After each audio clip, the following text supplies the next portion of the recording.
Good evening, everyone. Welcome to York Observatory's TeleTube, the online astronomy and astrophysics program written and presented by the students, faculty, alumni, and friends of York University. We are broadcasting live from the Alan I. Carswell Observatory, located at York University in Toronto, Ontario, Canada.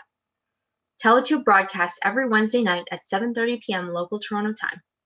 For any questions or comments you have about our past shows, or if you have suggestions for future topics, please send us an email at observe@yorku.ca. You can also connect with us on Twitter or Instagram with the handle at York Observatory and on Facebook at Alan I. Carswell Obs. I'm Gagan, and I'll be one of your hosts this evening, along with Amin, Anita, Matt, and Obada. Tonight, we have an awesome presentation about the Cassini-Huygens mission. Before we get started with our show, we'd like to give you a little update on what you can see stargazing this coming week. In Toronto and the rest of the Northern Hemisphere, skies are darkening later in the evening. Sunset arrives after about 8 p.m., and around 9 p.m., you'll be able to see the constellations Leo, Ursa Major, and Ursa Minor close by, with Ursa Major almost directly overhead and remaining overhead for most of the night. Later in the evening, the constellation Lyra rises in the northeast, with Vega, one of the brightest summer stars, clearly visible. If you have a telescope and dark skies, the Ring Nebula is located in Lyra and is an awesome deep sky find. Another two objects that you might be able to catch with a telescope or pair of binoculars are the Beehive Cluster, which is an open cluster located in the constellation of Cancer, and the Great Globular Cluster in the constellation Hercules. The Beehive Cluster is one of the closest open clusters to Earth and can actually be seen as a cloudy nebulous region with the naked eye. The Hercules Globular Cluster, on the other hand, is a dense cluster containing hundreds of thousands of stars, but is best viewed with a telescope. Try and spot these constellations and objects if you have clear skies. If you do, tonight is a great opportunity for stargazing since the moon won't be rising until around midnight and will remain low on the horizon for most of the night afterwards. A pair of binoculars or a small telescope are excellent options to see some of the deeper space objects, such as clusters or nebulae. Let us know what you can see in the chat below. Now, without further ado, let's get started. Matt will start us off tonight with an introduction to the planning and preparation of the Cassini-Huygens mission. Thank you, Gagan. Well, let's start with first the name of the mission. It is named after the renowned Italian astronomer Giovanni Domenico Cassini, who discovered that Saturn had moons that divided its rings more than 300 years ago. And it's also named after the discoverer of the moon of Titan, Cassini-Huygens. The Cassini-Huygens mission idea was initially conceived back in the 1980s, where the scientists from the American National Academy of Science and the European Science Foundation wanted to collaborate with each other and build an orbiter that would go to Saturn and study Titan as well. As a matter of fact, this idea had been part of the several plans that NASA's Solar System Exploration Committee had for years as a core NASA project. But it was in 1987 when NASA approved the idea, and in late 1988, the European Space Agency decided that the Cassini-Huygens mission was going to be part of their so-called next major missions. Now, the collaboration not only improved relations between the two space programs, but also helped Cassini-Huygens survive congressional budget cuts in the United States. Cassini-Huygens came under fire, actually, politically in both 1992 and 1994, but NASA successfully persuaded the United States Congress that it would be unwise to halt the project after ESA, or the European Space Agency, had already poured funds into the development. And because frustration on broken space exploration promises might spill over into other areas of foreign relations. It was in October 1997 when the orbiter and probe were launched from Cape Canaveral after hundreds of scientists from more than 27 countries participated in the design of this whole project. The organization in charge of managing the project was NASA's own Jet Propulsion Laboratory, or JPL as we know it, and the French company SNIAS, or Société Nationale Industrielle Aérospatiale de France, was in charge of assembling the probe with equipment provided by NASA, the European Space Agency, and the Italian Space Agency, or ASI, was the one that provided with Cassini's high-grain radio antenna in order to ensure the communication of the orbiter and third during the full trajectory of the mission. also a synthetic aperture radar, an altimeter, a radiometer, a spectrometer, and a radio science subsystem. The mission was originally planned to be a 4-year mission, but Cassini received more funding in order to extend it for more than 2 times. The first one was in 2018 when the study of more moons was added in a flyby targeted at Dione, Rhea, and Helene, and it also included more orbits of Saturn, Titan, Thetis, Enceladus, and Mimas. As mentioned before, the main objectives of this missions were the study of both Saturn and its moon Titan. But it was actually much more than that. It was the first mission to orbit Saturn and the first to land in the outer solar system, as a matter of fact. When the Huygens probe managed to land on Titan's surface and provide information for more than 19 minutes, making it also the first to sample an extraterrestrial ocean. Now, the main goals that these space agencies that I mentioned before had for the Cassini mission were to determine the dynamic behavior as well as the structure of Saturn's rings, as well as the behavior of Saturn's atmosphere at cloud level. It was also to determine the geological history and composition of the moons of Saturn, to study Iapetus hemisphere, and to study Titan's surface and atmosphere. In the end, the Cassini-Huygens mission collected more than 600 gigabytes of data from their targets and inspired more than 4,000 science papers, with a total of 453,000 images taken and 7.9 billion kilometers traveled until its grand finale, which we will mention later on this presentation. As for the cost of the mission, the total initial cost of this scientific exploration without their extended missions was about 3.26 billion, including 1.4 billion for pre-launch development, 704 million for mission operations, 54 million for tracking, and 422 million for the launch vehicle. The United States contributed with 2.6 billion, the ESA or European Space Agency with 500 million, and the ESA with 160 million. Now, there were some challenges during this mission, and some of the problems that the mission encountered were, first of all, a failure in the telemetry system, which caused that significant data from the Huygens probe about Titan's surface to be lost, as well as multiple logistical challenges, including pressure from the scientific community to maximize opportunities for observations, and difficulties coordinating a team across 17 countries and 10 time zones. But in the end, along with both extended missions, Cassini fulfilled its objectives and managed to continue till 2017, facing multiple challenges along the way, yes, but in the end becoming, at the same time, one of the most important space missions till this day. And now Amin will be helping us in order to know a little bit more about the construction and design of both the orbiter and the probe that the Cassini-Huygens mission consisted of. Thank you, Matt, for that excellent introduction. My name is Amin, and I'll be discussing the designs of the Cassini-Huygens mission. I will start with the Cassini probe itself. The Cassini probe was an unmanned spacecraft of the Mariner Mark II type, created to investigate the outer solar system. Its design was based on previous missions such as Voyager and Galileo. It weighed 350 kilograms and was 6.8 meters high and 4 meters wide. The probe was very complex, containing over 1,500 electronic components, 22,000 wired connections, and 14 kilometers of cabling, with many interconnections between the parts. There was a computer on board called the MIL-STD-1750A, which was also used in the US military at the time. Propulsion came from 2 R4D rocket engines. Only one of these was needed, but the other was present as a backup. They were fuel film cooled engines, meaning that the fuel is injected down the combustion chamber and afterwards forms films that then start to cool. These engines could be used for 1 hour continuously and 11 hours in total. The engines could be fired up to 22,000 times individually, and they provide a force of 490 newtons, which is like the force from 50 kilograms of mass on Earth. The power of the probe came from a radioactive substance, and more on that later. Inside the probe, there was a DVD containing over 600,000 signatures from people from 81 countries. The Cassini mission was launched using a Titan IV rocket, the last of the Titan family of rockets. The American corporation called Martin Marietta built it, and it was used by the US Air Force. Martin Marietta is known for aerospace and missile engineering, and is now called Lockheed Martin after a corporate merger.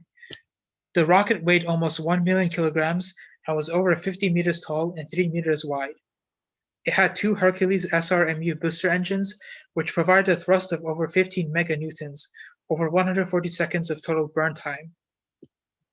One launch was very expensive, costing around 432 million US dollars. This rocket is no longer used due to this high cost. The rocket was operated in 3 stages, with different types of engines used in each stage. The first 2 stages used dinitrogen tetroxide fuel, with the third stage being optional using liquid hydrogen. The payload weight varied depending on how far the rocket was intended to go. For the purposes of the Cassini mission, the payload could be up to 5,000 to 6,000 kilograms. This rocket has experienced 4 severe launch failures in the late 1990s. For the Cassini mission, however, the launch was on 15 October 1997 at 8:43 a.m., and the launch was successful. Many scientific instruments were on board when Cassini was launched. The Cassini Plasma Spectrometer, or CAPS, measured the direction and energy of charged particles which were produced in the ionosphere of Saturn and Titan. In 2011, this instrument was turned off due to a short circuit, but although it was turned back on later, it was finally turned off permanently in 2012. The Cosmic Dust Analyzer, or CDA, measured the size, speed, and direction of small dust grains near Saturn. The Composite Infrared Spectrometer, or CIRS, measured the infrared radiation coming from the atmospheres, rings, and surfaces of objects in the Saturn system to learn about their temperatures, thermal properties, and compositions. The CIRS created a 3D map of Saturn's atmosphere to measure temperatures and pressures as they vary with height and gas composition. The Imaging Science Subsystem, or ISS, took images in visible light mainly, but could also take images in infrared and ultraviolet. The ISS took hundreds of thousands of images of Saturn, its rings, and its moons using CCD detectors. The Dual Technique Magnetometer, or MAG, measured the strength and direction of Saturn's magnetic field. And finally, other instruments that were included on board were radios, radar, and a spectrometer. Saturn is too far away from the Sun to use solar panels on a spacecraft visiting it. The panels would have to be really large and heavy to gather enough sunlight to power the probe. Thus, Cassini was instead powered by radiation from the decay of 33 kilograms of plutonium-238. Cassini contained 3 radioisotope thermoelectric generators, designated GPHS-RTG. These generators create heat from the radiation, which is then converted to electricity via the Seebeck effect. And the Seebeck effect is when electricity is generated using a thermoelectric device. Such a device uses a heat difference across itself to generate the electricity. One unit weighs 57 kilograms and is around 1 meter across. It can generate thousands of watts of power. Even after 11 years of operation in the Cassini mission, the generators were able to generate hundreds of watts. This generator type was also used in the Galileo and New Horizons missions. There were 192 solid-state power switches, which distribute the electricity such that it doesn't overload the systems. And these switches could also cut off the power in case of malfunction. The Huygens lander was built by the European Space Agency. It was named after Christian Huygens, who was a Dutch astronomer that lived in the 17th century, and he was known for discovering Titan, Saturn's largest moon. The lander weighed 320 kilograms and was composed of the probe, which landed on Titan, and the probe's support equipment, which did not detach from the orbiter. The probe support equipment could track the probe, receive the data that the probe transmits, and then process the data and send it to the orbiter, which then transmitted the data back to Earth. The aforementioned MIL-STD 1750A computer system was used here too. The Probe Data Relay Subsystem, or PDRS, gave a radio link between the lander and the orbiter. The Huygens lander was designed to enter Titan's atmosphere and then deploy parachutes to slow the descent speed until the landing. The batteries were designed to last 153 minutes. The lander was a fully functioning robotic laboratory with 6 main scientific instruments. The Huygens Atmospheric Structure Instrument studied Titan's atmosphere. The Doppler wind experiment used the Doppler effect to track the Huygens lander. The Descent Imager / Spectral Radiometer studied radiation effects on Titan. The Gas Chromatograph Mass Spectrometer was a gas analyzer And finally, the surface science package had various different sensors that examined Titan's surface. That concludes this section, and next up, Obada will discuss the launch of the Cassini mission. Thank you, Amin. Hi, my name is Obada, and I'll be talking a bit about early mission stages and the discovery collected by the Cassini-Huygens mission. On October 15, 1997, a U.S. Air Force Titan IVP Centaur rocket launched a Cassini-Huygens probe from the Cape Canaveral Air Force Station. The spacecraft and the launcher consisted of a Titan IV booster rocket, 2 strap-on solid rocket engines, center upper stage, and a payload cage. As Matt already mentioned in the previous slides, the total cost of the mission was about $3.6 billion US. It was a joint partnership between NASA, the European Space Agency, and the Italian Space Agency. In order for the spacecraft to reach Saturn while conserving as much fuel as possible, scientists and engineers use a technique called gravity assist. The gravity assist maneuver is used to accelerate or decelerate the spacecraft, as well as to change its trajectory. The assist comes from the gravitating body as it pulls on the spacecraft. By flying in the gravitational bubble and in the same direction of a planet or large orbiting body, the spacecraft is able to increase its speed and change its trajectories. For maneuvers that require a decrease of speed, the spacecraft must travel in the opposite direction of motion to the planet. On April 26, 1998, and on June 24, 1999, the Cassini probe made 2 gravitational assist flybys of Venus. The space probe gained enough speed as a result of these flybys to reach the asteroid belt. The gravity of the Sun drew the asteroid belt down into the inner solar system at that moment. That was when the spacecraft used the Earth in order to escape the inner solar system. Now, it might be counterintuitive to initially fly a spacecraft toward Venus, and the final target of the mission was Saturn. However, at the time of launch, Venus aligned with the spacecraft trajectory help mission designers to reduce cost and fuel payload dramatically. After about a year and a half, Cassini-Huygens made its closest approach to Jupiter, took a variety of analytical calculations. During the 6-month flyby, some 26,000 photographs of Jupiter, its faint rings, and moons were taken. It created the most accurate global color portrait of the planet to date, with resolution showing up to about 60 kilometers in detail. During the long flybys, the spacecraft studied Jupiter's atmosphere and made many important discoveries. It also allowed scientists to better observe Jupiter's thin rings. Studies of Albert Einstein's theory of relativity use radio waves and light from the sun to see how Jupiter affected and essentially bent light. It's important that the study was conducted using Jupiter, because the theory of relativity requires a large gravitational body in order to have any significant effects on electromagnetic waves. Cassini-Huygens kept making observations of Jupiter until about 2003, where it got too far to make any detailed studies.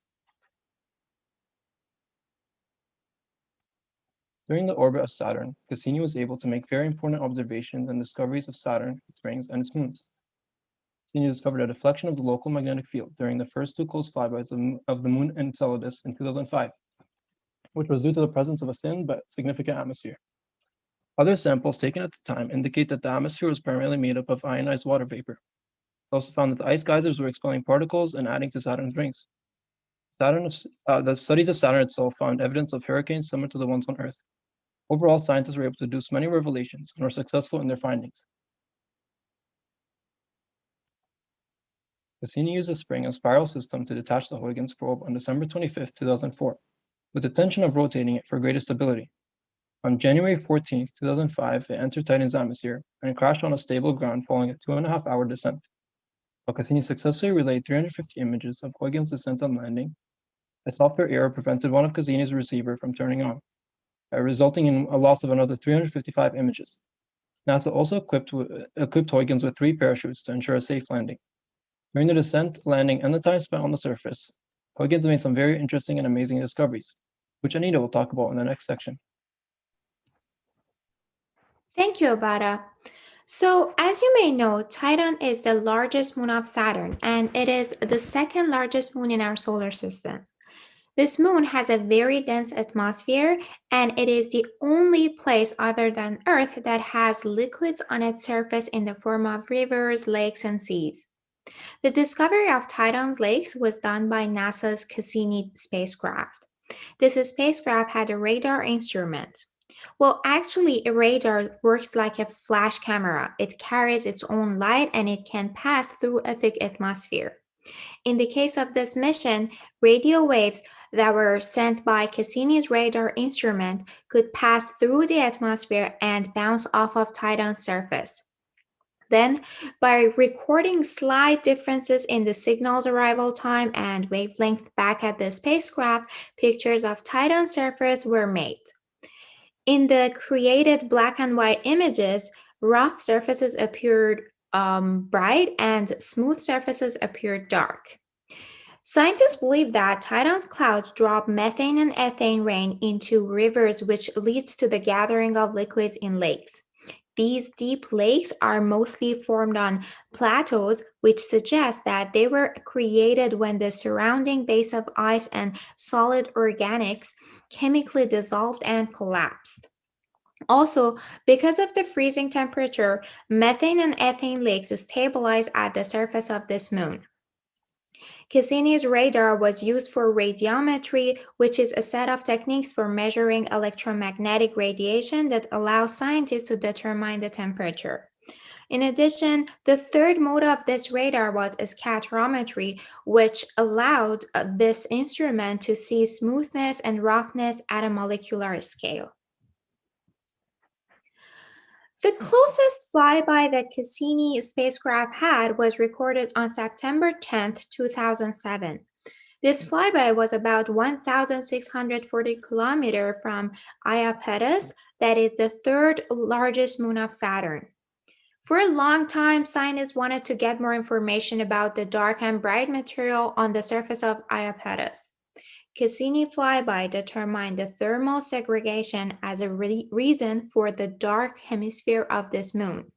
In fact, it takes more than 79 days for this moon to rotate around itself, which leads the dark material to absorb a lot of heat from the sun and warm up.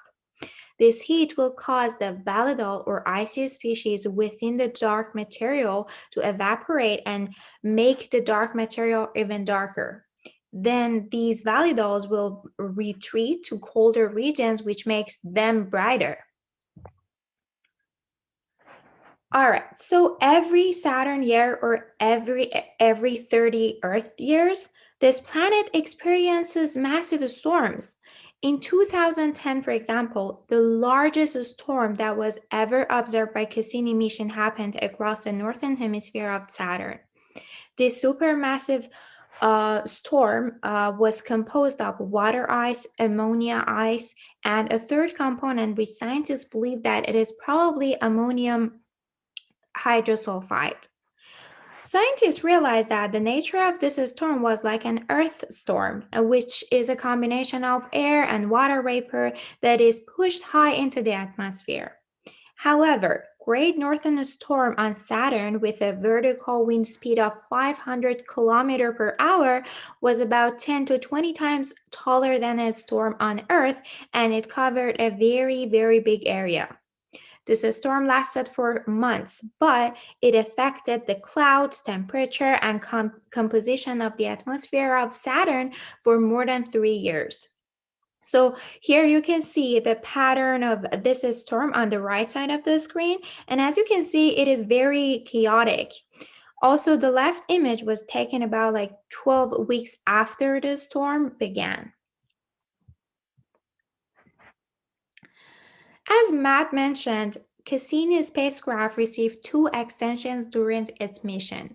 But finally, its remarkable journey ended after 20 years of exploration because it was running out of fuel.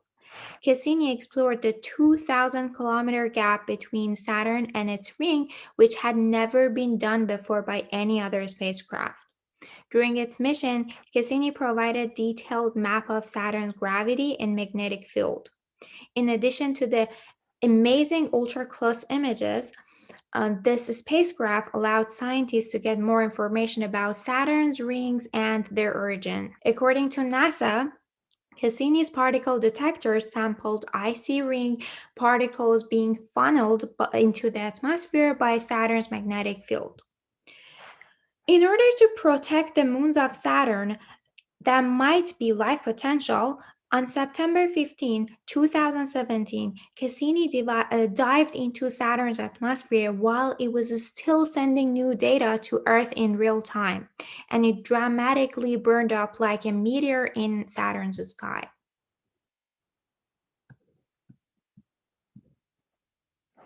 Well, everyone, you have been listening to the Illinois-Carswell Observatory Weekly TeleTube broadcast, the astronomy and astrophysics program written and presented by the students, faculty, alumni, and friends of York University. The hosts of this evening have been Amin, Matt, Gagan, Obada, and myself, Anita. Make sure to leave any comments or questions in the comment section of this video and talk to us in the chat right now. We will be around for the next 20 minutes to answer your questions.